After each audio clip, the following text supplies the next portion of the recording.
សួស្តីអ្នកទាំងអស់គ្នាមកកាន់ page Modern Computer Technology សម្រាប់ថ្ងៃនេះគឺខាងខ្ញុំសូមណែនាំបងប្អូនស្គាល់ជាមួយនឹង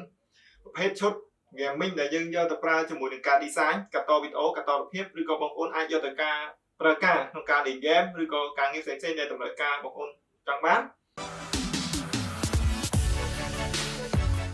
សម្រាប់ឈុតនេះដែរគឺយើងប្រើជាមួយនឹងប្រភេទ board X570 Aorus Elite Wi-Fi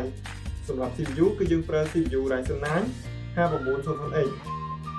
ជាមួយនឹង graphic card គឺយើងប្រើប្រភេទ GB គឺ 3060 Ti Gaming OC 8GB យើងក៏ប្រើជាមួយនឹង power supply brand GB ដូចគ្នាទូលើកម្លាំងវា 1000W សម្រាប់ cooling គឺយើងប្រើ cooling ប្រភេទ fan 3គឺយើងប្រើ brand Aorus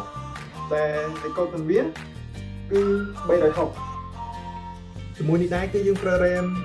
ប្រភេទ RAM HPG ដែល 16GB បើ3600យើងប្រើ4ដាវវាស្មើនឹង 64GB សម្រាប់ M2 គឺយើងប្រើ M2 HPG ដូចគ្នាគឺ brand HPG SX 6000 lit 512GB ក្នុងនេះដែរគឺយើងប្រើ hard disk 2T របស់ Seagate សម្រាប់ case នេះគឺយើងប្រើជាមួយនឹង case ដែលជា brand HPG ដែលឈ្មោះវា Cruiser សម្រាប់ case Cruiser ហ្នឹងគឺវាមាន fan original មក3គ្រាប់ពីងាយពីមានមកត្មងសម្រាប់ឈុតនេះដែរគឺវាប្រភេទឈុត brand HPG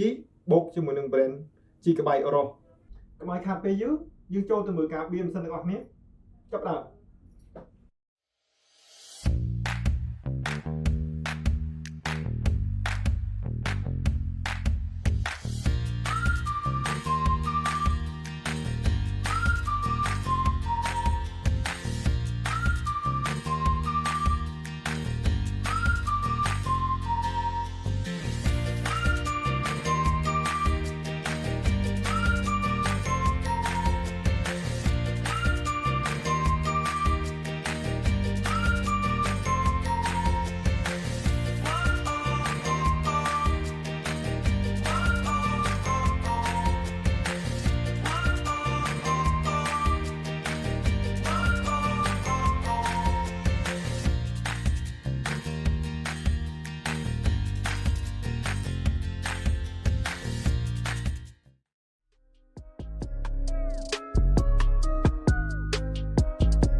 សម្រាប់ម៉ាស៊ីននេះដែរគឺយើងបានតឡើងរួចហើយ